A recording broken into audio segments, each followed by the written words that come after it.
할렐루야. 이제 9월이 시작되고 또 하나님 앞에 이렇게 함께 각 가정에서 또 우리 부부가 또 부모와 자녀들이 또 여러 모양으로 또 혼자 계신 분들은 또 사랑 목자가 방문도 해주시면서 방역 수칙 잘 지키시면서 예배 드리도록 하겠습니다. 내려놓음이라는 찬양입니다. 나를 버리고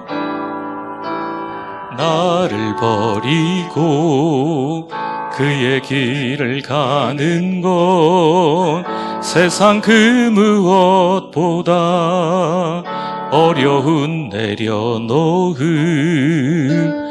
내 안에 예수 그분만 생각할 때 하늘의 그 손이 일하시네.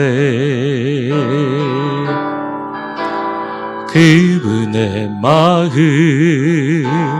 그분의 시선 그분의 원하심을 내 마음에 두는 것 십자가 그 길 그곳에 나설 때에 주님 나를 통해 일하시네.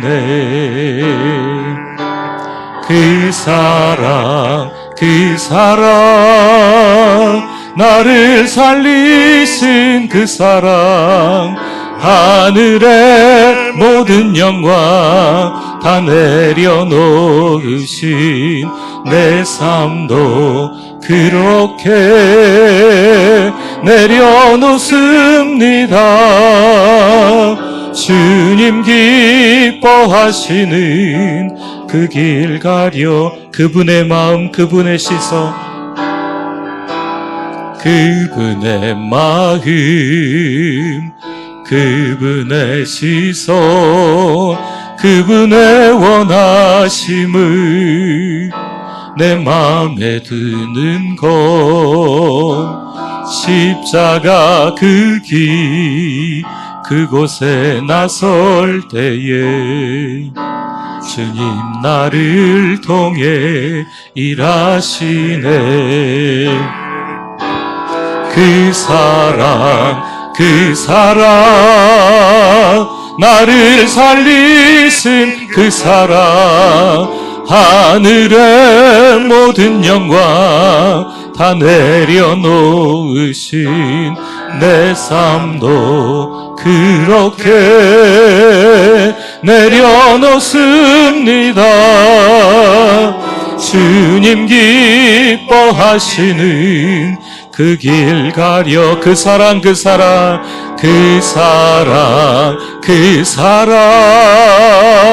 나를 살리신 그 사랑 하늘의 모든 영광 다 내려놓으신 내 삶도 그렇게 내려놓습니다. 주님 기뻐하시는 그 길 가렵니다. 우리 다 일어나시겠습니다.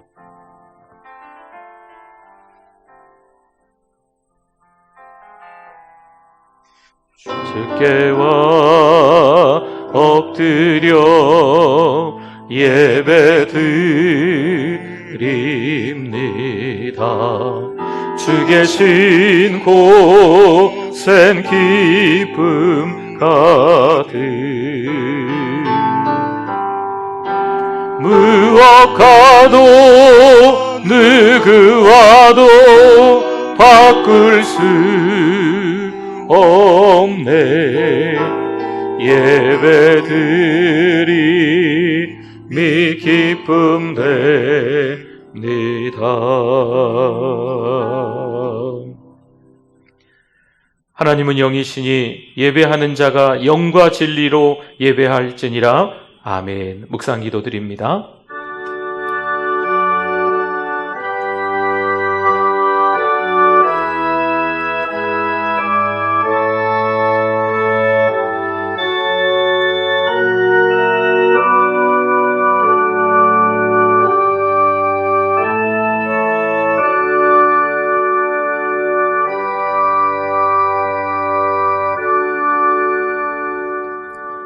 하나님 감사합니다.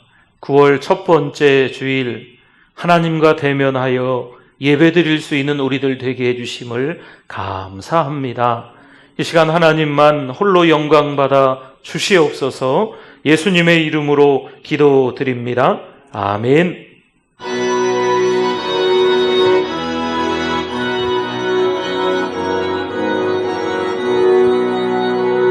영원한 하늘나라 보좌 위에 하나님, 낮고 천한 인생까지 들을 살펴주시고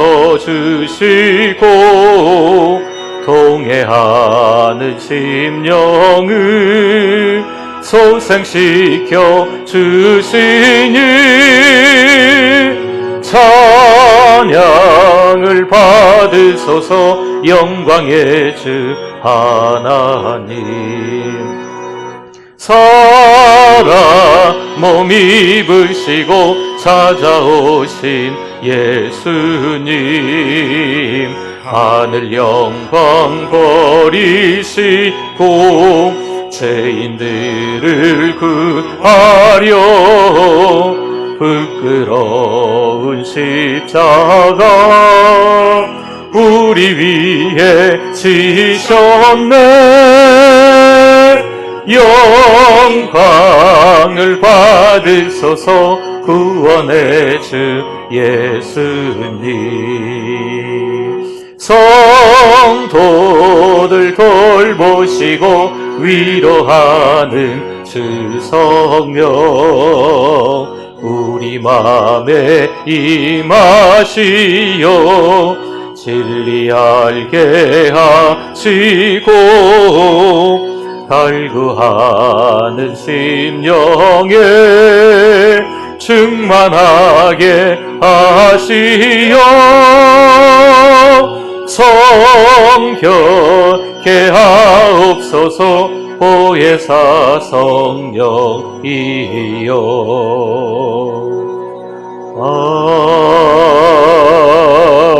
아멘.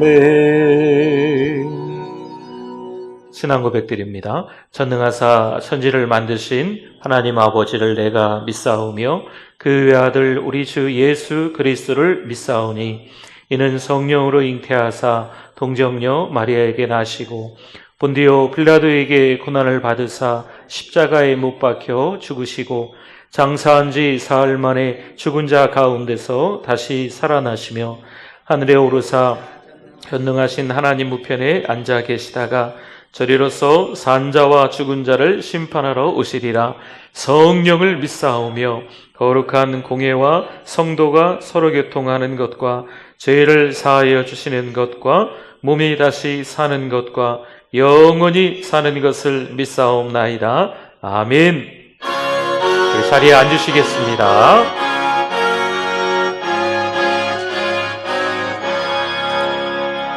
믿음으로 가리라. 주님 가신 고난의 길, 주님 말씀 붙잡고 승리하며 살아가리. 주님 앞에 나아가 무릎 꿇어 간구하고 겸손하게 주님 섬겨 새 힘을 얻으리라. 고난 중에 있을 때 소망 중에 기뻐하며 주님 말씀 따라서 기쁨으로 살아가리. 주님 앞에 나아가 무릎 꿇어 간구하고 겸손하게 주님 섬겨 새 힘을 얻으리라. 악한 세력 애워싸 큰 고난이 닥쳐와도 주님 말씀 붙잡고 권능으로 올리쳐라. 주님 앞에 나아가 무릎 꿇어 간구하고 겸손하게 주님 섬겨 새 힘을 얻으리라. 아멘. 우리 시간 주일 예배이긴 하지만 우리 두 손 높이 들고 통성으로 한번 각 가정에서 우리 같이 또 예배드리면서 기도해 주실 수 있기를 바랍니다. 태풍이 오고 있습니다. 이 태풍으로 인해서 여러 가지 어려움이 없도록, 특별히 이번 태풍은 이 육지로, 이 내륙으로 올라와서 관통한다고 하는데, 하나님 아버지 이 태풍 가운데 우리 민족을 지켜주실 줄 믿습니다. 또 이 전염병이라는 큰 태풍이 여전히 전 세계를 뒤엎고 있습니다. 하나님 아버지 믿음으로 이겨내게 하여 주시옵소서. 오히려 믿음의 진면목을 드러낼 수 있는 그리스도인들 되게 하여 주실 줄 믿습니다. 오히려 이때 누구를 탓하기보다, 누구를 원망하기보다 우리 자신들을 돌아보며 믿음으로 살지 못했음을 회개하고 하나님 용서해 주세요 기도하면서 다시 한번 하나님 앞에 쓰임받는 하나님의 백성들 다 되게 하여 주시옵소서. 하나님의 사랑을 또 경험하길 원합니다. 8월에도 은혜를 주셨는데 9월에는 더 큰 하나님의 사랑을 경험하는 우리들 되게 하여 주시옵소서. 우리 주여 세 번 부르짖고 통성으로 기도합니다. 주여 주여 주여.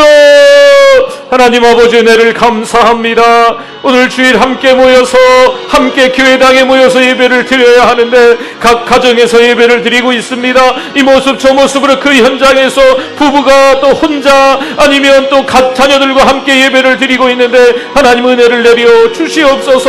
하나님 무엇보다도 태풍이 불어오고 있습니다. 이 태풍으로 인하여서 많은 어려움을 겪지 않을까 노심초사하고 있는데 우리 하나님 아버지 우리를 지켜 주시옵소서.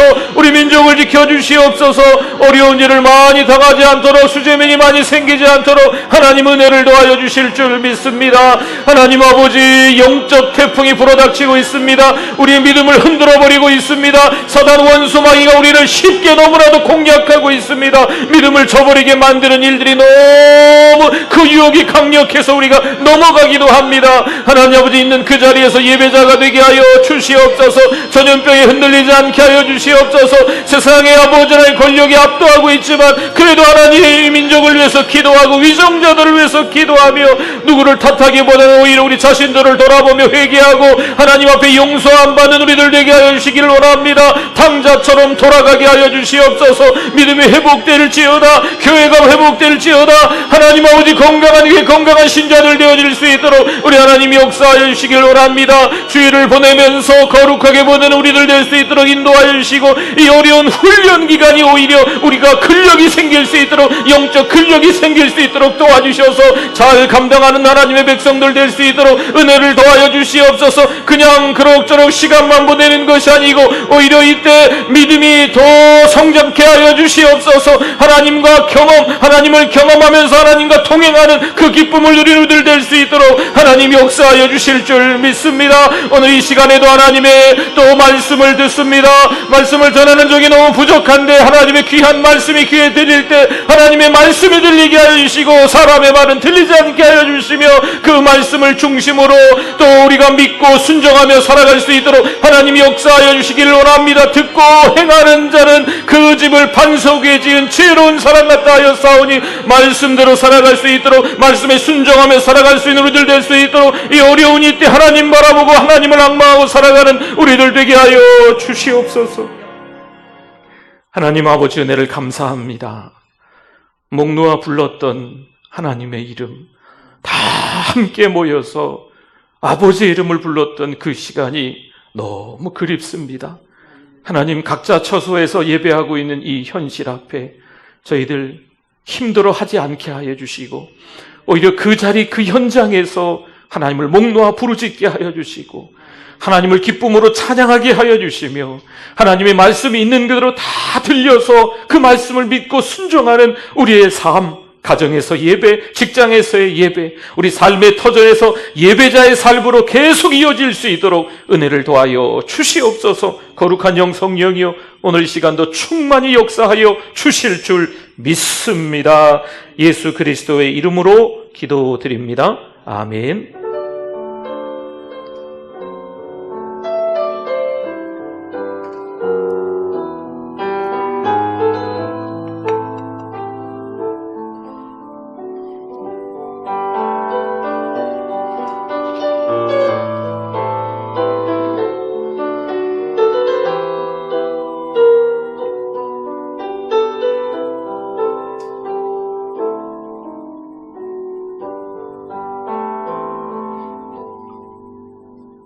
(2020년 9월 6일) 사랑하는 우리 교회를 찾아주신 새가족 및 방문자 여러분을 진심으로 환영합니다.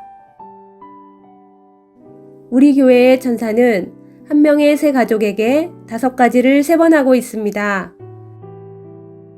성도 여러분, 서로 큰 소리로 격려하고 축복하겠습니다. 세계를 먹여 살리는 리더가 됩시다.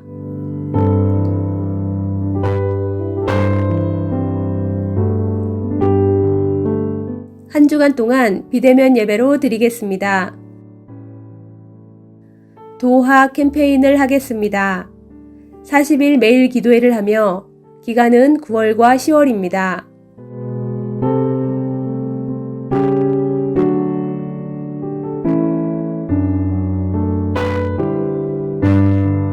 비대면 예배가 끝나고 대면 예배가 시작되면 일일이 됩니다. 기도로 준비하시고 개인 일정을 조정해 주시기 바랍니다.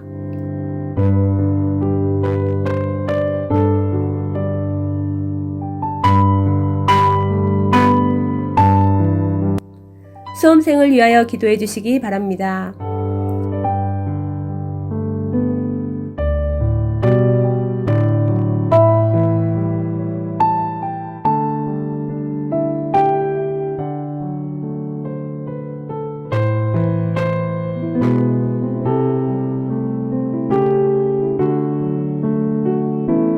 (2차 40일 등불기도회에 참여해 주셔서 감사합니다. 9월의 추천도서는 김병삼 목사의 누가 왕인가입니다.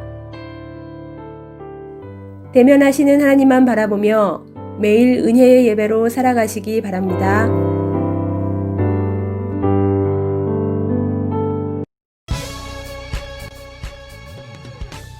함께함이 축복입니다. 사랑하는 우리 교회 파이팅! 사랑합니다. 여러분 보고 싶습니다. 웃으면서 함께함이 축복입니다. 사랑하는 우리 교회 화이팅! 사랑합니다. 사랑합니다. 我们在一起就是祝福，爱的教会，加油！ 웃으면서 함께함이 축복입니다. 사랑하는 우리 교회 화이팅! 함께하는 것이 축복입니다. 사랑하는 우리 교회 화이팅! 네, 함께함이 축복입니다. 사랑하는 우리 교회 화이팅! 함께함이 축복입니다. 사랑하는 우리 교회 화이팅! 사랑합니다. 함께함이 축복입니다. 사랑하는 우리 교회 파이팅! 함께함이 축복입니다. 사랑하는 우리 교회 파이팅! 사랑합니다. 보고 싶습니다. 함께함이 축복입니다. 사랑하는 우리 교회 화이팅! 사랑합니다. 보고 싶어요. 사랑합니다. 함께함이 축복입니다. 사랑하는 우리 교회 파이팅! 사랑합니다. 보고 싶습니다. 멀리 안산에서 인사드립니다. 함께함이 축복입니다. 사랑하는 우리 교회 파이팅! 사랑합니다. 보고 싶습니다. 함께함이 축복입니다. 사랑하는 우리 교회 화이팅! 사랑합니다. 보고 싶습니다. 함께함이 축복입니다. 사랑하는 교회 화이팅! 사랑합니다. 축복입니다. 보고 싶습니다. 함께함이 축복입니다. 사랑하는 우리 교회 파이팅! 사랑합니다. 보고 싶습니다. 함께함이 축복입니다. 사랑하는 우리 교회 화이팅! 사랑합니다. 축복합니다. 보고 싶어요. 함께함이 축복입니다. 사랑하는 우리 교회 파이팅!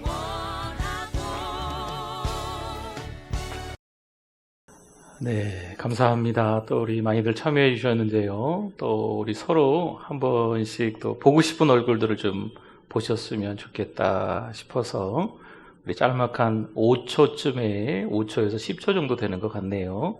영상을 보내주시면 네, 같이 또 우리 예배 때마다 한 20여 분 정도 되는 또 인원이 좀 참여한 그때 예배 때마다 같이 또 얼굴도 한번 보도록 하겠습니다.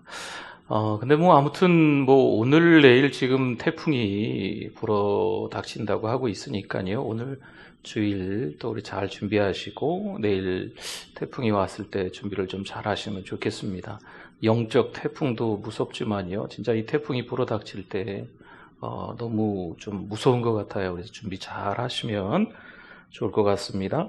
방역 수칙을 잘 지켜주시고요. 지금 하나님과는 대면이고 또 우리들끼리는 비대면이지만 이래저래 불편할 수 있겠지만 또 우리 예배 그 현장에서 잘 드려주시면 좋겠고요.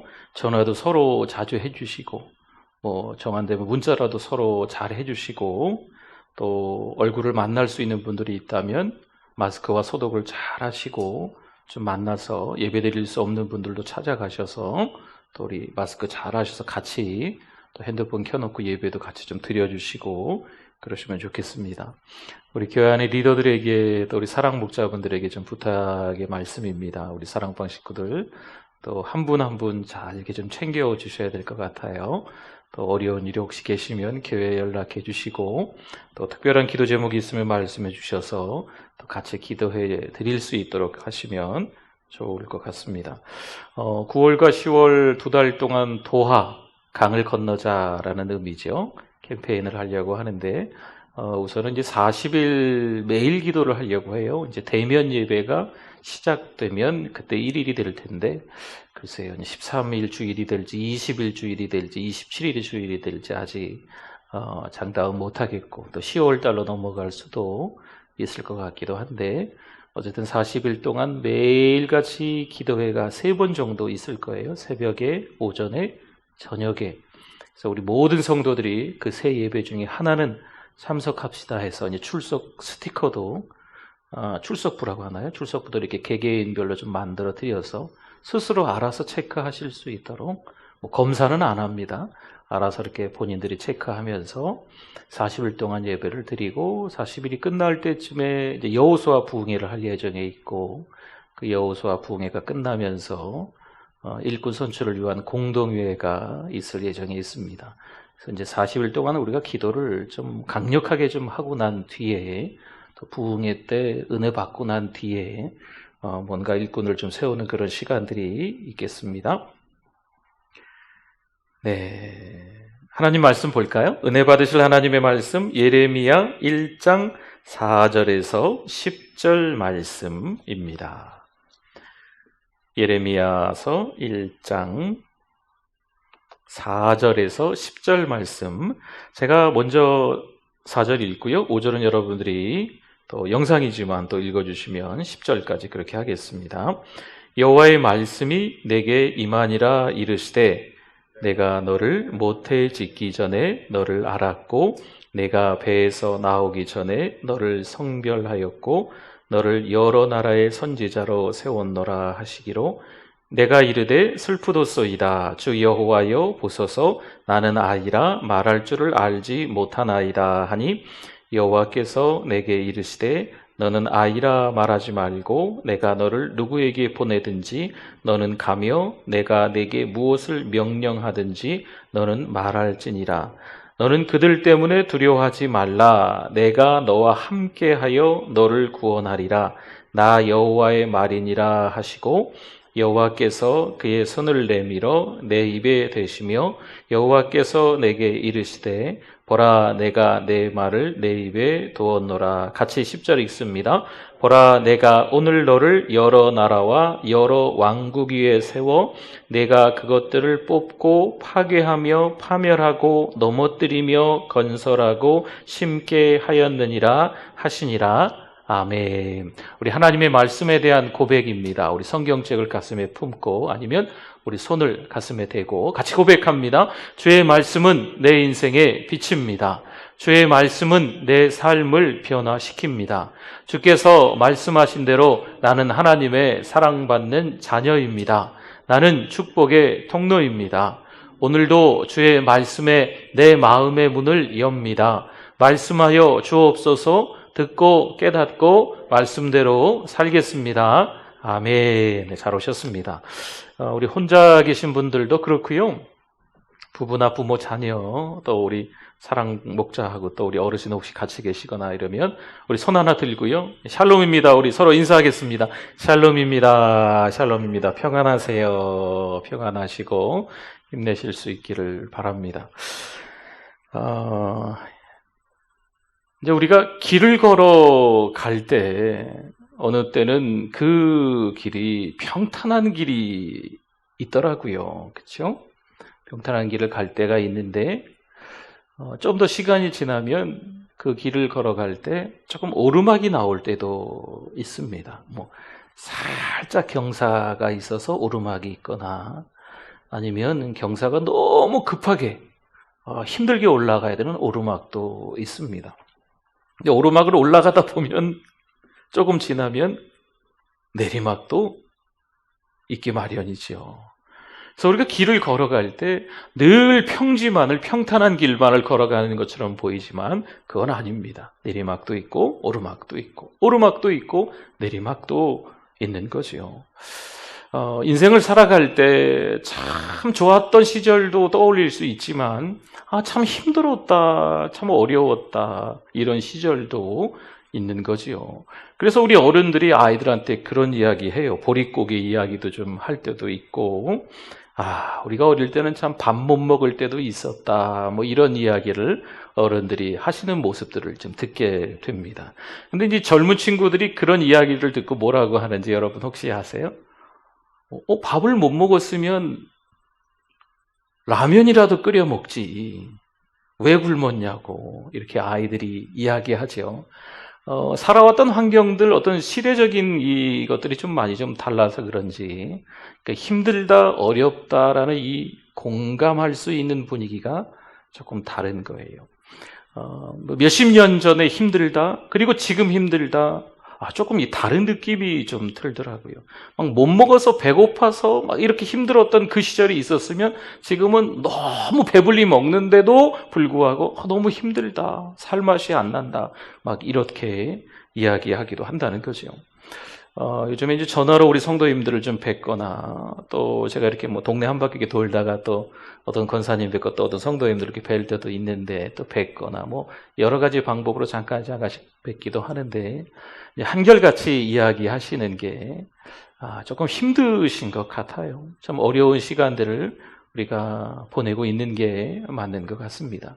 세월이 막 지나면서 나이가 들고 늙어서 때로는 병들고 죽는 거 아닌가, 인생이 이렇게 허망한 인생이 아닌가 이런 생각이 들 정도로 요즘 참 의욕도 없어지고 좀 의기소침해지고 이 삶이 진짜 이런 건가 싶을 정도로 우리 모든 사람들이 지금 다 그런 마음들이 드는 것 같습니다.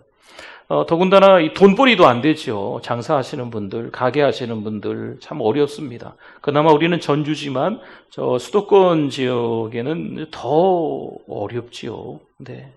참 힘든 시간들을 보내요. 그것뿐만이 아니지 않습니까? 이웃들에게 교회 다닌다고 손가락질 당하고 있어요. 직장에 가서 직장 동료들에게 교회 다닌다는 이유만으로 별로 그렇게 좋지 않은 이야기들을 또 학교에서 아이들이 또 그런 이야기를 듣는다고 합니다. 참 어려운 인생을, 어려운 이 시기를, 어려운 때를 우리 믿음의 사람인 우리들이 지금 살아가고 있는 겁니다. 교회도 기우뚱기우뚱합니다. 교회도 한참 오르막에 있었던 것 같은데 요즘엔 내리막길로 막 치닫고 있어. 이렇게 교회가 떨어져서 어디까지 떨어질 수 있을까 싶을 정도로 참 어려운 시간을 보내고 있습니다. 분명히 이제 오르막이 있고 내리막이 있고 또 다시 오르막이 있게 될 줄 믿습니다. 네, 뭐 오르막 교회가 뭐 오르막길, 뭐 교회가 성장한다, 뭐 숫자적으로도 그런 의미도 되겠지만 여기서 말씀드리고 싶은 것은 어떤 영적인 변화인 거지요. 여러분, 영적인 성장은요, 홀로 일어나기가 어려워요. 나 혼자만 잘하면 되겠지. 이건 좀 어렵습니다. 그래서 지금 하나님과는 대면하지만 우리 성도님들끼리 비대면으로 예배드린다는 게 이게 우리에게 있어서 가장 힘든 부분이기도 하거든요. 그러니까 빨리 함께 모일 수 있는 때가 될 수 있도록 서로 기도해 주실 수 있기를 바랍니다. 그러니까 영적인 성장, 교회가 이 오르막으로 오른다고 하는 것은요, 함께 믿음의 사람들이 모여 있어야 돼요. 그래서 그걸 놓고 좀 기도해야 돼요. 뭐 그렇다고 해서 우리가 뭐 돛 닦는 건 아니거든요. 고행해서 뭐 우리가 뭐 열심을 해서 뭐 이런 거는 사실 아닙니다. 혼자 잘한다고 열심히 뛰어봐야 뭐 그 수준을 알 수가 없잖아요. 믿음의 사람들이 같이 나란히 걸어가고 나란히 달려가야 서로를 가늠할 수 있고 서로를 이렇게 케어할 수도 있는 그런 겁니다. 뭐 우리 이제 매월 첫째 주에 그런 기도를 하잖아요. 나라를 위해서 또 우리 교회들을 위해서 목사님들을 위해서 매월 첫째 주마다 여러분 처소에서 계속 기도 지금까지도 하고 계시죠. 교회들이 건강한 공동체가 될 수 있도록 기도해 주셔야 돼요. 여러분, 교회가 건강한 공동체가 되어 있으면요, 시들시들한 성도들이 들어와도 그 교회 안에서 건강한 신자가 되는 줄 믿습니다. 그렇죠? 내 몸이 건강하면요, 시들시들한 세포가 있을 수가 없어요. 혹여나 시들시들한 세포가 생긴다고 해도 금방 없어지는 거거든요. 내 몸이 건강하면. 그러니까 교회가 건강한 공동체가 되어 있으면 힘들고 어려운 성도들이 교회에 와서 오히려 분위기를 싹 안 좋게 바꾸는 게 아니고요, 그 교회 안에서 그들도 건강한 신자가 되는 줄 믿습니다. 그래서 우리가 매월 첫째 주간에는요, 나라와 민족을 위해서도 기도하고 교회를 위해서도 기도하고 교회 안에 목사님들을 위해서 기도하고 있는데, 이번 한 주간도 그렇게 기도해 주시면 좋을 것 같습니다. 부흥은 되살리는 것입니다. 무언가 되살아났다고 말할 때 거기에는 생명을 가진 무언가가 이미 있었다는 뜻이 담겨 있습니다. 그런데 그 생명이 쇠약해지고 시들기 시작하다가 거의 꺼지기 직전에 이릅니다. 교회의 역사는 오르막길과 내리막길이 있는 역사입니다. 내리막길에 있을 때엔 교회의 생명과 활력의 표시가 거의 나타나지 않습니다. 그런 때의 사람들은 이젠 죽었어, 끝났어 라고 말합니다. 지금 우리가 살고 있는 이 시기에 사람들이 교회를 보고 이젠 끝났어 라고 말하지 않습니까? 그러나 아직 끝나지 않았습니다. 교회의 역사에 내리막길만 있는 것이 아닙니다. 끝났다고 여겨지는 그때 부흥의 불꽃이 발하됩니다. 그것은 인간의 이해를 뛰어넘습니다. 전적으로 하나님의 역사입니다. 부흥이 일어나면 교회는 다시 오르막길로 올라갑니다. 이것이 교회사를 통해서 본 교회의 역사입니다. 물론 이제 개인들도 오르막이 있고 내리막이 있는 것 같아요. 목사이기 때문에 이제 성도님들도 이렇게 편찮으시고 또 때로는 또 편찮으시다가 하나님의 부르심이 있어서 또 먼저 떠나시고 그러면 가서 이제 장례를 하지 않습니까? 돌아가시기 전에 뵐 때도 그렇고 돌아가시고 난 이후에 가족들하고 만나서도 그렇고 한참 좀 좋았던 그 시절, 그런 이야기를 나눌 때가 가끔 있습니다. 지금은 너무 몸이 편찮으시지만 예전에는 어떤 사회적인 지위에서 어떻게 제 남편이 또 아니면 자기 자신이 그렇게 살았습니다. 그런 이야기를 할 때가 있어요. 그러니까 인생에 있어서요, 이렇게 오르막길이 있다는 거죠. 개개인적으로도. 그런데 시간이 좀 지나면서 오르막이 있으면 반드시 내리막길도 있다는 것. 한참 젊었을 때가, 꽃처럼 아름다울 때가 있었으면요, 때로는요, 세월이 지남에 따라서 조금 시들시들해질 때도 충분히 있을 수 있다는 거죠. 그러함에 있어서 우리 자신들이 좀 돌아봐야 될 것이 좀 있습니다. 나 자신이 누구인지 모르기 때문에 그 공동체에서 오히려 나로 인하여서 갈등이 일어날 수도 있다는 거죠. 이 공동체에 왜 어려움이 생겼을까? 누구 탓일까? 남 탓일까? 이 민족이 지금 왜 이렇게 좀 복잡할까? 누구 탓일까? 남 탓일까? 이렇게 생각하기보다는요, 내 탓입니다. 나의 탓을 좀 생각하는 게 좀 좋습니다. 나의 생각과 의견이 최고이다. 그냥 무조건 내 생각이 맞다라고 하는 어찌 보면 이 사회 풍조 가운데 또 다른 한 가지죠. 개인주의거든요. 이것도 극단적 개인주의라고 할 수 있습니다. 자기 자신에 대해서는 너무 긍정적이고 관대하고 다른 사람에 대해서는 다 잣대를 갖다가 대는 거죠. 그러니까 이게 갈등이 좀처럼 줄어들지가 않는다는 겁니다. 요즘 정말 많은 사람들이요, 이제 교회를 찾아가는 게 좀 어렵습니다. 세계적으로도 마찬가지고, 또 성경조차 볼 시간이 없을 정도로 너무 바쁜 삶을, 코로나가 아니었어도 마찬가지입니다. 교회 가는 게 어렵고 성경책을 볼 시간이 없고 잠잠히 가만히 앉아서 찬양을 한다거나 하나님과 대화하는 시간을 갖는 게 어려운 거죠.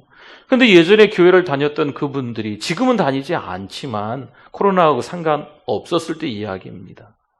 성경도 전혀 요즘은 읽지도 않지만 믿음으로 살아가는 것처럼 보이지도 않는데 많은 분들이 그렇게 이야기를 해요. 나는 천국 갈 것 같다.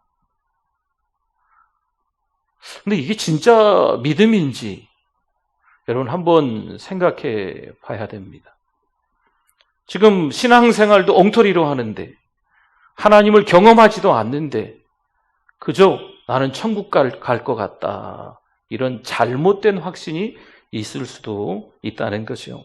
내가 뭔가를 좀 노력해서 쟁취한다라는 그런 의미는 아니겠지만 어찌 보면요, 자기 생각만 하는 이것도 이기주의 가운데 하나일 수도 있다는 겁니다.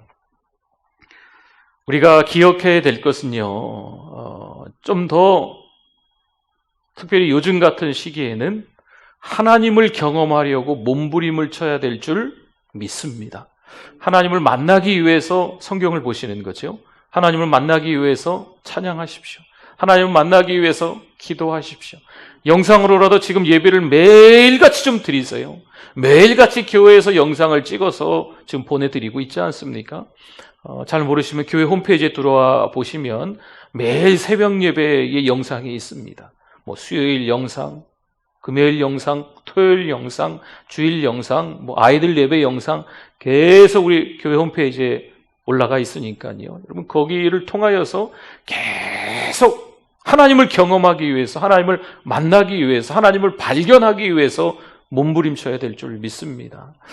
나 자신을 좀 알아야 되는데, 근데 이것보다 더 앞서야 되는 게 하나님을 발견하는 거거든요. 하나님을 알아가는 겁니다. 하나님이 나를 어떻게 보시느냐, 그 시각으로 나 자신을 볼 수 있어야 되는 겁니다.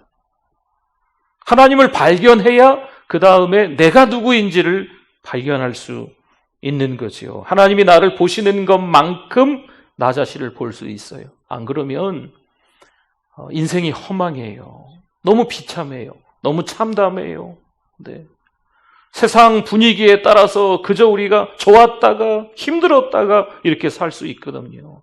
근데 하나님이 누구신지, 하나님이 나를 어떻게 생각하시는지, 하나님이 나를 보시는 걸 중요하게 여겨서 그걸 깨달으면 그 다음엔 세상이 뭐라 한들, 세상 사람이 뭐라 한들 하나님이 나를 이렇게 여겨주고 계시니까 그 은혜, 그 사랑 때문에 힘내서 살아갈 수 있게 되는 줄 믿습니다. 그게 바로 복음이 주는 놀라운 축복인 거죠. 그래서 여러분들의 표정이 어떤지 지금 영상으로 예배를 드리시는 중이시라 잘 모르겠는데 이게 이제 좀 무표정? 네. 잘 모르겠어요. 요즘에 마스크를 쓰고 다니시니까. 그렇죠. 마스크가 얼굴에 지금도 여기 지금 몇 분 앉아 계신데 이게 한 3분의 2가 다 얼굴이 가려져 있는 거니까요.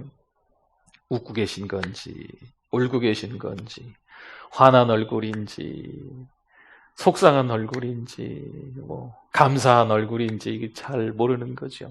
근데 요즘 너무 삶이 좀 힘들어서 이제 무표정한 얼굴이 뭐 웃지 않아도 이 마스크 뒤에 숨어 있으면 되니까요. 이게 좀 습관이 될까봐 우리 얼굴이 이게 굳어질까봐 좀 걱정이에요. 복음이 주는 놀라운 그 축복은요. 우리의 이 얼굴이, 이 표정이 바뀌는 줄 믿습니다. 나 자신을 보는 시각이 완전히 바뀌는 거죠. 그래야 그래야 견딜 수 있어요. 그래야 겨우 이 시간이 좀 지나가야 될 텐데 이런 마음이 아니고 좀 더 적극적으로 저돌적으로, 지난번에도 말씀드렸죠. 산이 하나 있으면 물론 돌아갈 수도 있어요. 시간 오래 걸려서. 그러나 좀 더 적극적으로, 좀 더 간절하게, 좀 저돌적으로, 안 되면 터널을 뚫자고요. 터널을. 못 건너갈 강이 어디 있어요? 도하, 강을 건너자고요. 우리 하나님이 우리와 함께 하시는 줄 믿습니다. 그러니까 요즘에 좀 이게 서로 간에 이 칭찬과 격려의 말이 조금 인색해졌지요. 또 어떤 경우는 막 칭찬하고 그러는데 그 칭찬을 받는 우리가 너무 허망한 인생을, 허무한 인생을 살아가고 있다라고 생각하니까 제가 무슨 칭찬받을 일이 있겠어요 하면서 자기를 너무 이렇게 낮추는 경우가 있어요. 그러니까 이 겸손하고 자기 비하, 이거는 조금 다르지 않을까 생각합니다. 네. 예수님께서 우리에게 원하시는 성품은 온유와 겸손일 텐데 이 자기 비하, 낮은 자존감, 다른 사람들하고 이렇게 비교해서 나는 건강하지 못하기 때문에, 나는 많이 배우지 못했기 때문에, 나는 살아가는 그런 삶이 소유가 남들보다 적기 때문에 자꾸 자기 자신을 무시하고 자기를 비하하고 이렇게 낮추려는 경향들이 좀 있는데 이거는 하나님이 기뻐하시지 않습니다. 좀 이왕이면 좀 힘내실 수 있기를 바랍니다. 물론 욥기 3장에도 보면 욥마저도 너무 힘드니까요, 자신의 출생을, 자신의 생일을 저주했다라는 말씀이 나오기는 합니다. 민수기 13장에도 가면 가나안 땅에 12명의 리더가 정탐을 하러 들어갔는데 10명의 정탐꾼이 그 가나안 땅의 그 장대한 거구 같은 아낙 자손들을 보고 우리는 그들에 비하면, 스스로 이야기하는 거죠. 우리는 그들에 비하면 메뚜기밖에 되지 않습니다. 이렇게 자기 비하를 하는, 자기 경멸을 하는 모습들이 있다는 거죠. 그러나 디모데전서 1장 15절 말씀에 보면, 우리 화면을 통해서 한번 같이 읽어보겠습니다. 밑보다 모든 사람이 받을 만한 이 말이여, 그리스도 예수께서 죄인을 구원하시려고 세상에 임하셨다 하였도다. 죄인 중에 내가 괴순이라. 여기서 사도 바울이 죄인 중에 내가 괴수다라고 하는 것은 자기 비하, 자기 경멸 이런 게 아닙니다. 여기서 말씀하는 건요, 비하가 아니고 하나님이 얼마나 큰 은혜를 주셨는지 그 은혜를 강조하기 위해서 나는 죄인 중에 우두머리입니다. 자기 비하가 아니에요. 하나님께 주시는 은혜가 저와 여러분에게 큰 것을 다시 한번 깨달을 수 있기를 바랍니다. 오늘 본문에 좀 들어가 보면요, 하나님께서 한 사람을 부르시죠. 왜 이 사람을 부르실까요? 명품 그릇으로 찬장에 잘 놓고 그 사람을 구경하시기 위해서 부르실까요? 아니면 그 사람을 잘 쓰시기 위해서 하나님이 부르신 걸까요? 조지 위필드가 얘기하는 것처럼요, 녹수로 없어지기보다 닳아 없어지는 것을 원하는 우리 성도들 되시기를 바랍니다.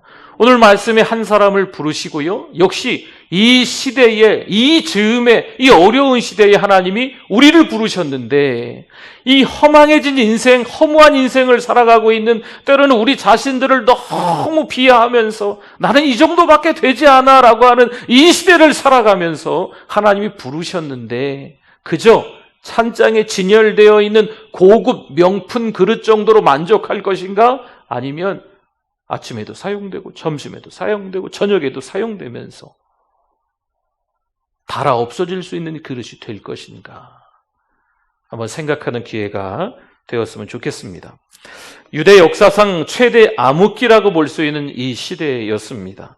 근데 그 시대에 예레미야가 제사장의 아들로 하나님께서 선지자로 부르시는 거죠.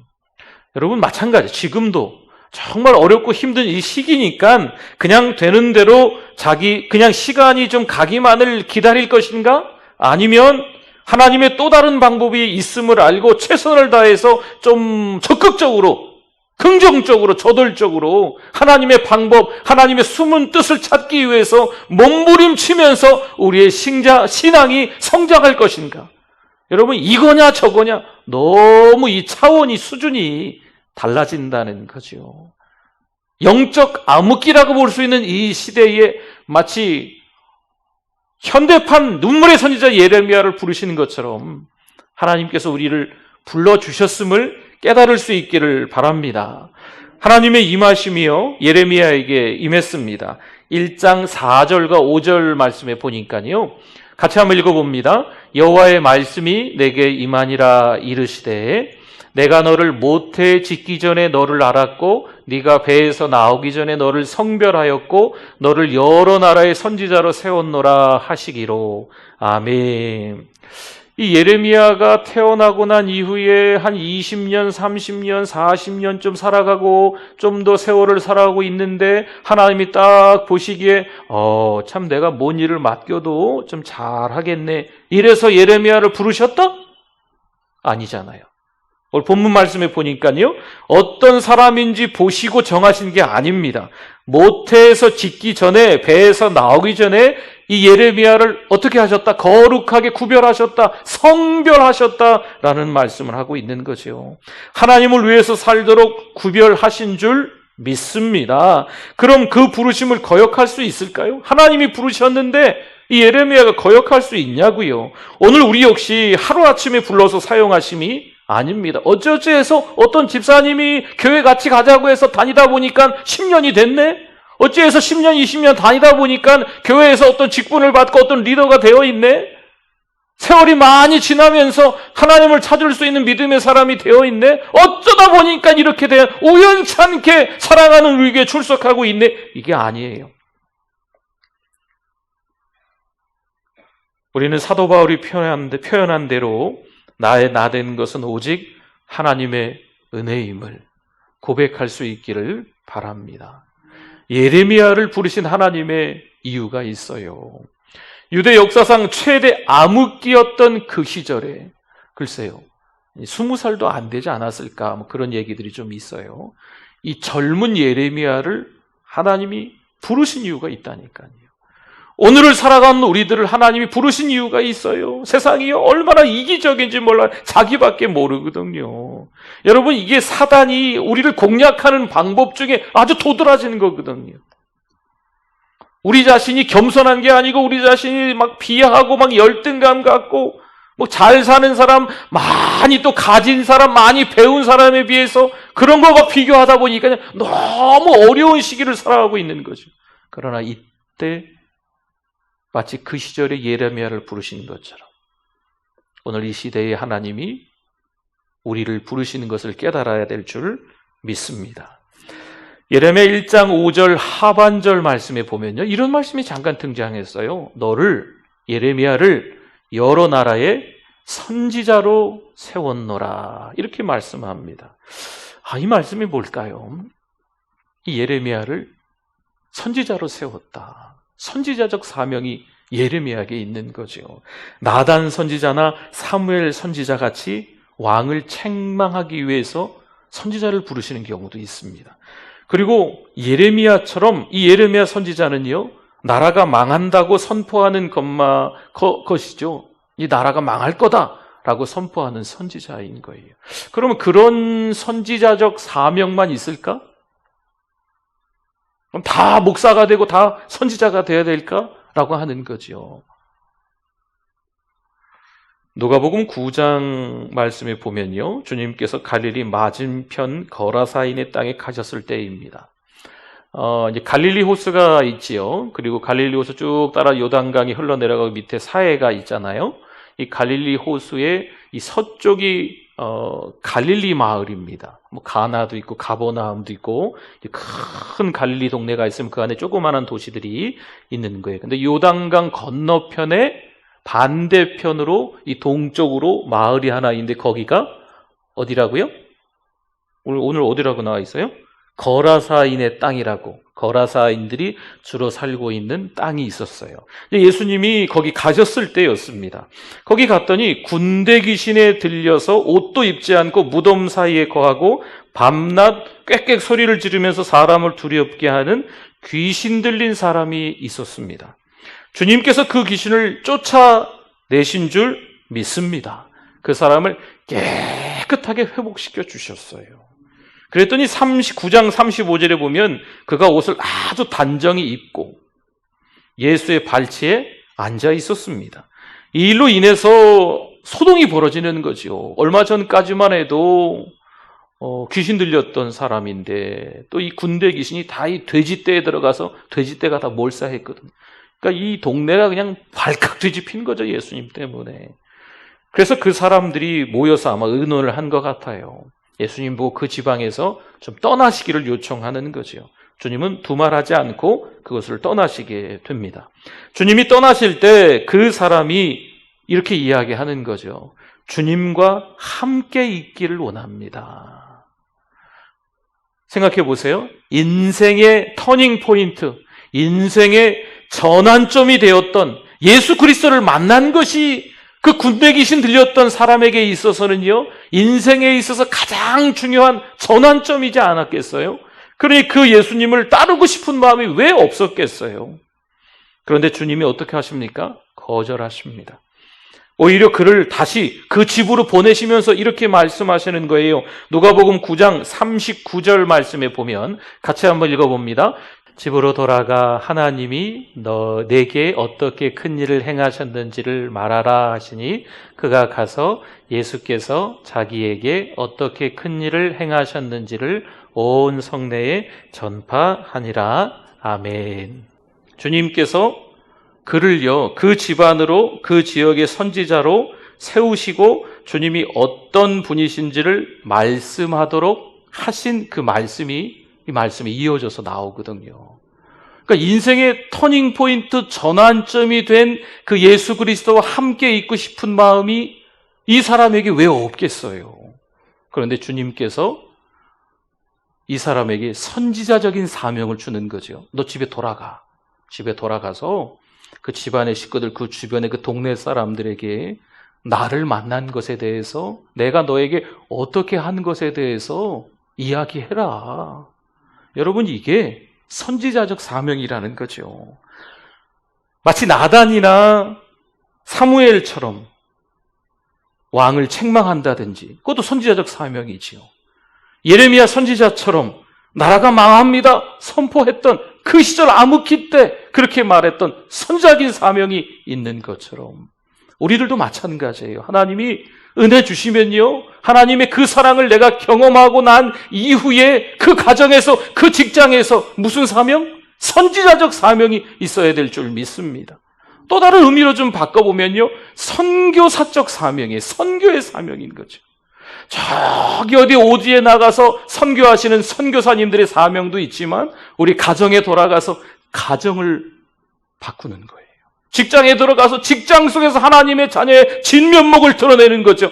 이게 선교사적 사명인 겁니다.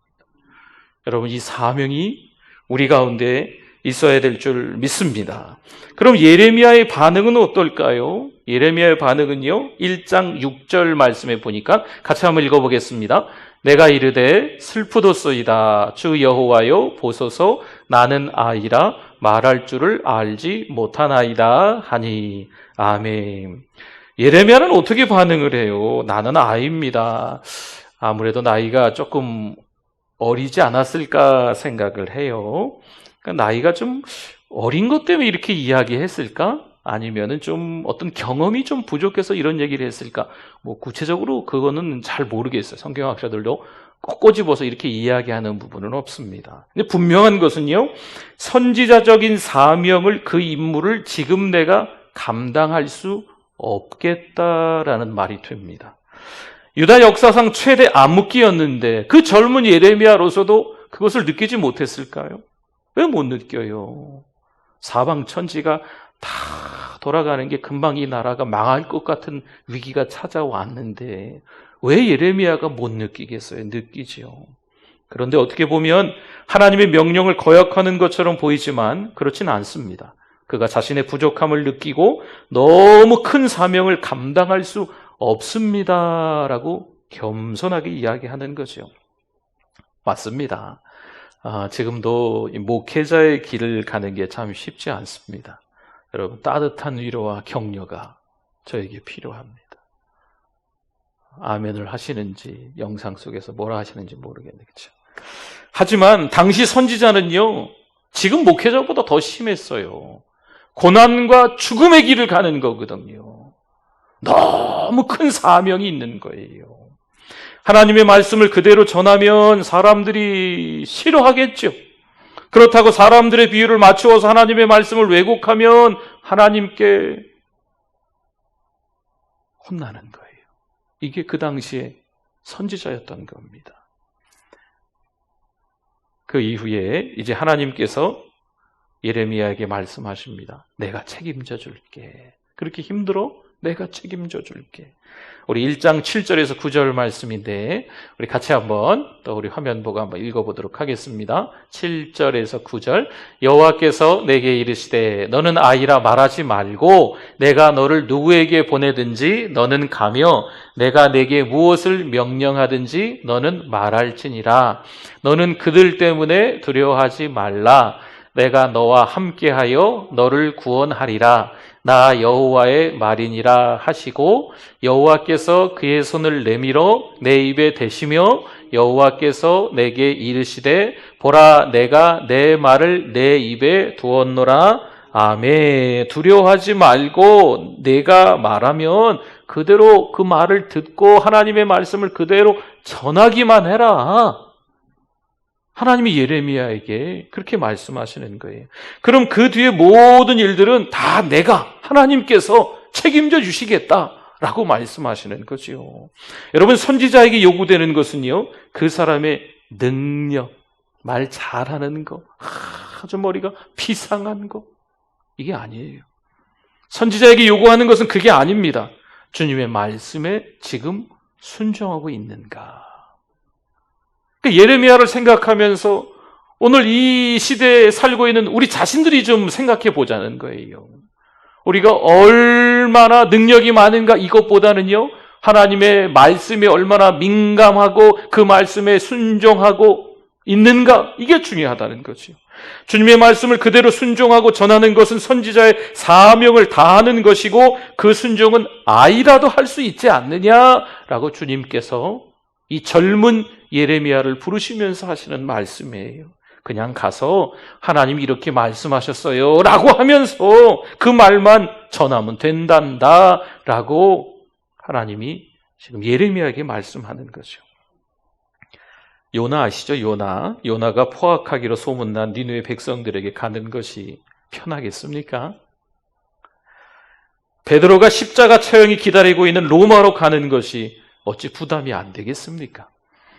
리빙스턴이 아프리카로 가는 것이 좋기만 할까요? 예레미야가 당시 집권자들에게 가는 것이 당연히 부담스럽지요. 그런 예레미야에게 주님은 다시 한번 말씀하시는 거예요. 오늘 본문의 8절을 한번 더 봤으면 좋겠어요. 우리 같이 읽어봅니다. 너는 그들 때문에 두려워하지 말라. 내가 너와 함께하여 너를 구원하리라. 나 여호와의 말이니라 하시고 아멘. 두려워하지 말라는 거지. 상대 때문에 두려워하지 말고 그대로 하나님의 말씀을 들었으면 하나님이 이렇게 여호와가 이렇게 말씀하셨습니다라고 하면서 그냥 그대로 전하라는 거예요. 하나님이 함께해 주신다는 거지요. 그랬더니 예레미야 1장 10절 말씀에 이렇게 말씀이 이어집니다. 같이 또 읽어봅니다. 보라 내가 오늘 너를 여러 나라와 여러 왕국 위에 세워 내가 그것들을 뽑고 파괴하며 파멸하고 넘어뜨리며 건설하고 심게 하였느니라 하시니라. 여러 나라와 왕국의 이런 운명들이 예레미야에게 달려 있다는 거예요. 그럼 예레미야는 누구냐고요? 하나님이 살아계시고 하나님이 역사를 주관하시며 하나님이 흥망성쇠를 주장하신다 라는 것을 알고 있는 예레미야이고 그 하나님께서 말씀하셔서 예레미야가 그것을 들은 거죠. 그렇기 때문에 하나님의 말씀이 예레미야에게 있는 거예요. 하나님의 임하심, 하나님의 임재가 예레미야가 있기 때문에 예레미야가 전하는 하나님의 말씀에 순종하면 그 나라, 그 민족, 그 백성들이, 개개인들이 살 것이고, 순종하지 못하면 그 나라가 멸망하고 사회도 다 파괴되고 개개인들도 다 심판을 받게 될 것이다 라는 말씀을 하는 거죠. 니느웨는요, 요나가 전하는 하나님의 말씀에 순종해서 회개합니다. 멸망받을 나라가 구원을 받게 되었습니다. 그러나 유다는요, 예레미야가 전하는 하나님의 말씀에 순종하지 못해서 그 나라가 파괴되고 파멸당했습니다. 예레미야가 전하는 하나님의 말씀에 순종하지 않았던 시드기야 왕은요, 결국 두 눈이 뽑혀서 바벨론으로 붙잡혀가게 되고, 그 시드기야의 왕의 아들들은요, 그 아버지 앞에서 죽임을 당했습니다. 예레미야 52장에 나오는 말씀들이에요. 예루살렘은 불사름을 당하고 성벽은 부서지고 백성들은 바벨론의 포로가 되는 이런 안타까운 일이 벌어지게 됩니다. 그렇습니다. 내리막으로 치닫고 있는 이때 진짜 중요한 것들을 저 여러분들이 좀 점검하셨으면 좋을 것 같아요. 요한일서 4장 16절 말씀인데요. 같이 한번 읽어봅니다. 하나님이 우리를 사랑하시는 사랑을 우리가 알고 믿었노니 하나님은 사랑이시라. 사랑 안에 거하는 자는 하나님 안에 거하고 하나님도 그의 안에 거하시느니라. 아멘. 하나님께서 우리를 사랑하시는 줄 믿습니다. 하나님 우리를 너무나도 많이 사랑하세요. 여러분 가정에서 있는 거 얼마나 힘드세요? 막 의욕이 안 생긴다 그러시더라고요. 우리 성도님들이 하시는 말씀이에요. 너무 힘들고 걱정도 되고 그러지 마세요. 하나님께서 우리를 너무나도 많이 사랑하셔서 하나님의 아들 예수 그리스도를 죽이시면서까지, 십자가에 못 박혀 죽이시면서까지, 하나님이 전부를 주시면서까지 우리를 사랑하셨잖아요. 그 사랑 가운데 거하실 수 있기를 바랍니다. 요한복음 15장 5절 말씀도 또 우리에게 힘을 주는 말씀이에요. 같이 읽어봅니다. 나는 포도나무요 너희는 가지라. 그가 내 안에 내가 그 안에 거하면 사람이 열매를 많이 맺나니 나를 떠나서는 너희가 아무것도 할 수 없음이라. 아멘. 아무것도 할 수 없어요. 우리가 누구를 떠나면, 가지가 포도나무를 떠나면, 그렇죠? 우리가 예수님을 떠나면 아무것도 할 수 없는 거죠. 저와 여러분이 떠나면 안 돼요. 믿음을 저버리면 안 돼요. 허망한 생각, 허무한 생각, 인생 무상 어쩌고 저쩌고, 이 우리 믿음의 사람들이 가질 생각이 아니에요. 오히려 하나님이 이 훈련 기간을 통해서 성경 많이 보게 하시는 거죠. 기도하게 만드시는 거예요. 찬양하게 만드시는 거죠. 우리 사람들끼리는 비대면일 수 있지만 하나님과는 항상 대면이지 않습니까? 하나님 앞에서 코람데오, 하나님 앞에서 믿음으로 살아가야 되겠다. 또 다짐하는 우리들 돼야 될 줄 믿습니다. 요한복음 16장 33절 말씀에 보니까 우리 같이 한번 읽어봅니다. 이것을 너희에게 이르는 것은 너희로 내 안에서 평안을 누리게 하려 함이라. 세상에서는 너희가 환난을 당하나 담대하라. 내가 세상을 이기었노라. 이미 성경에도 기록되어 있어요. 요한복음 16장에도 환난 당한다. 디모데후서 3장 12절에도 경건하게 살고자 하는 자는 핍박, 박해가 있다. 성경 곳곳에 그렇게 기록되어 있습니다. 예수님 믿으면서 힘들고 어려운 일은 있을 수밖에 없지만 환난을 당하나 뭐하라? 담대하라. 예수님이 이미 승리하신 줄 믿습니다. 그 믿음 가지고 저 여러분들이 살아가야 될 줄 믿습니다. 우리 자신의 가치를요, 내가 뭔가를 열심히 하면서 발견하려고 한다면 발견이 안 돼요. 하나님 안에서 나의 가치를 찾아야 될 줄 믿습니다.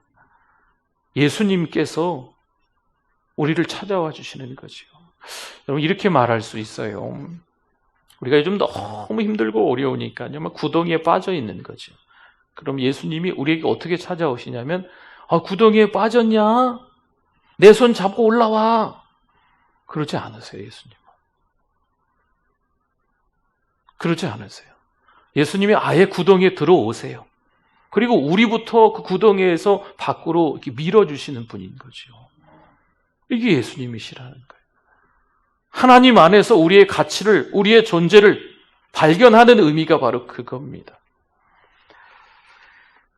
우리 이야기를 하나 하고 말씀을 좀 마칠까 합니다. 우리 동화책 이야기이긴 한데 조금 전해주는 메시지가 좀 있는 것 같아서 간단하게 이야기를 좀 드리려고 해요. 여성 최초 노벨 문학상을 받은 스웨덴의 라겔르 레프가 쓴 진홍 가슴새 이야기라는 동화가 있습니다. 하나님께서 세상 만물과 동식물들을 지으실 때 잿빛 털을 가진 조그만 새 한 마리를, 잿빛 털 가진 새, 이 새입니다. 조그만한 새 한 마리를 만드시고 그 이름을 진홍 가슴새라고 하셨습니다. 그 새가 말하는 거죠. 하나님, 저는요 온통 잿빛 털을 가지고 있는데 왜 진홍 가슴새라는 이름을 붙여주셨나요? 그러자 하나님께서 이렇게 말씀하셨대요. 네가 참 사랑을 베풀 수 있게 될 때에 그 이름에 합당한 깃털을 가지게 될 것이란다. 오랜 세월이 흘렀습니다. 진홍 가슴새의 둥지 근처 언덕에 십자가가 세워졌고 그곳에 어떤 사람이 매달렸습니다. 멀리서 지켜보던 진홍 가슴새는 그 사람이 너무나도 불쌍하게 보여서 그에게로 날아갔습니다. 그 사람은 이마에 가시관이 씌워져 있는데 그 가시마다 검붉은 피가 솟아나고 있었습니다. 이 새는 조그만 부리로 그 가엾은 사람의 이마에서 가시를 하나하나 뽑기를 시작합니다. 사진 보시죠. 가시가 뽑힐 때마다 피가 솟아나와서 이 작은 새는 온통 피투성이가 되고 말았습니다.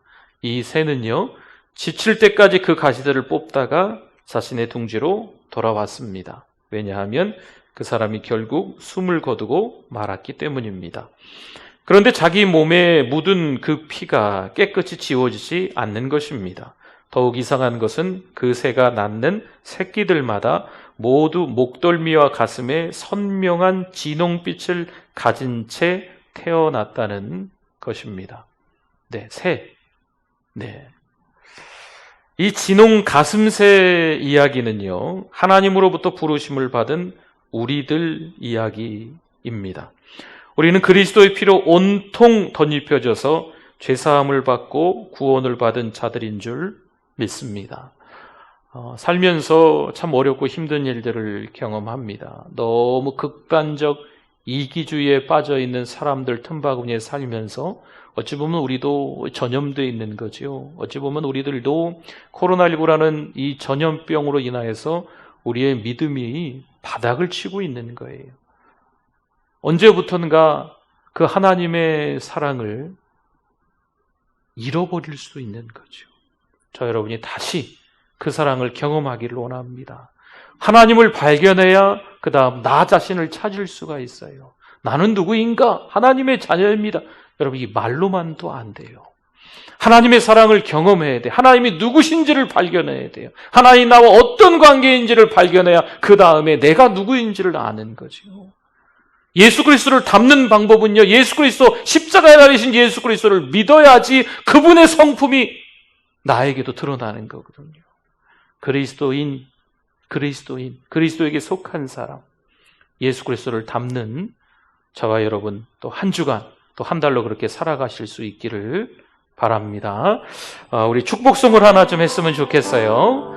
우리 서로를 보시면서 또 혹시 혼자 계신 분은 자기 자신에게 당신은 사랑받기에 태어난 사람, 당신은 사랑받기 위해 태어난 사람, 당신의 삶 속에서 그 사랑받고 있지요.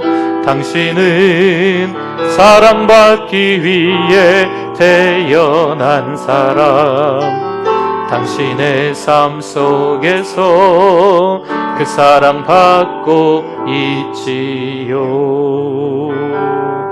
아멘. 제가 기도하겠습니다. 하나님, 감사합니다. 어려운 이때지만 다시 우리의 믿음이 회복되게 하여 주시옵소서. 겨우겨우 이 어려운 시간이 지나가기를 톱받치고 바라고 있기만 한 것이 아니고, 어떻게 하면 우리의 믿음이, 어떻게 하면 우리가 영적으로 성장할 수 있나를 몸부림치면서 깨달을 수 있도록 더 하나님 앞에 예배하며 더 하나님 앞에 기도하고 찬송하며 하나님의 말씀에 아멘 아멘 화답할 수 있는 적극적인 신앙을 허락하여 주시옵소서. 오히려 이때 우리의 믿음이 단련되어서 이 훈련 기간을 통해서 더 믿음이 성장하게 될 줄 믿습니다. 예수님의 이름으로 기도드립니다. 아멘.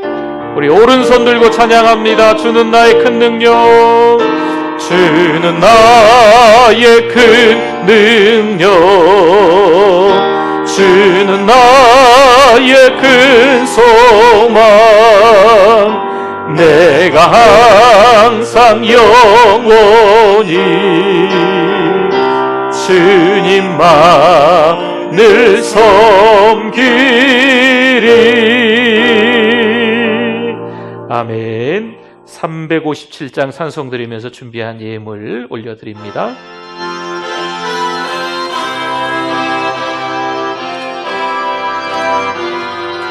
주 믿는 사람 일어나, 주 믿는 사람 일어나, 다 힘을 하여 이 세상 모든 마귀를 다 쳐서 멸하세. 저 앞에 오는 적군을 다 싸워 이겨라. 주 예수 믿는 힘으로 온 세상이 믿음이 이깁니다. 아멘. 믿음이 이기네, 믿음이 이기네. 주 예수를 믿음이 온 세상이 온 인류 마귀 괴율로 온 인류 마귀 괴율로 큰 죄에 빠지니 진리로 띠를 띠고서 늘 기도드리세. 참 믿고 의지하면서 겁없이 나갈 때 주 예수 믿는 힘으로 온 세상이 이기네. 믿음이 이기네, 믿음이 이기네. 주 예수를 믿음이 온 세상이 끝까지 이긴 자에게, 끝까지 이긴 자에게 흰 옷을 입히고 또 영생 복을 주시니 참 기쁜 일일세. 이 어두운 세상 지나서 저 천성 가도록 주 예수 믿는 힘으로 온 세상이 같이 고백합시다. 믿음이 이깁니다. 믿음이 이기네, 믿음이 이기네. 주 예수를 믿음이 온 세상 이기네. 아멘. 우리 다 일어나시겠습니다. 우리 사람이 넘치기보다 사랑이 넘치는 교회, 우리 찬양합시다.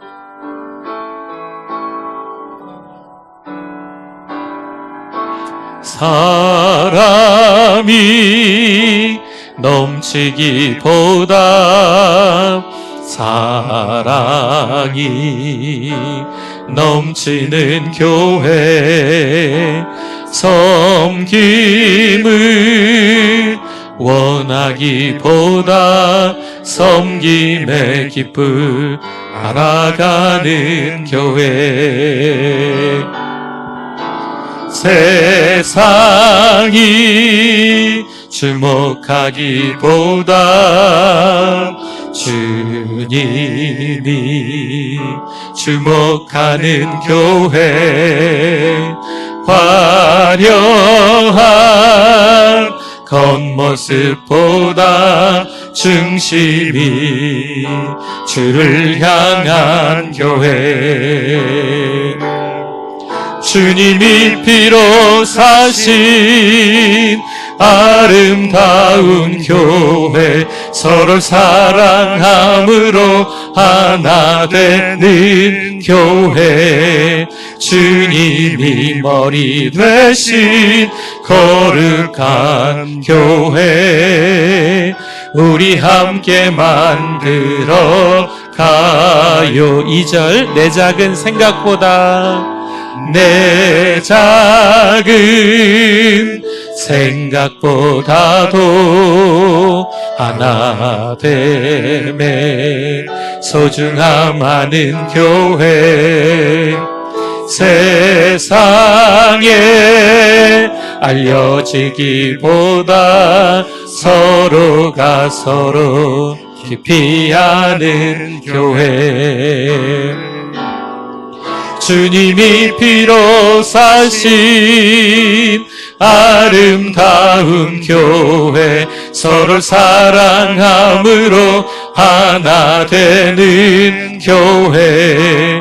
주님이 머리 되신 거룩한 우리 함께 만들어가요. 우리 함께 만들어가요. 제가 기도합니다. 하나님 감사합니다. 오늘 이 시간 긴 시간이지만 하나님과 대면하여 예배할 수 있도록 은혜 주심을 감사합니다. 찬양합니다. 기도합니다. 말씀 듣습니다. 힘내서 9월 한 달을 살아가게 하여 주시옵소서. 하나님 앞에 또 이 모양 저 모양으로 예물 올려드린 손길들이 많이 계십니다.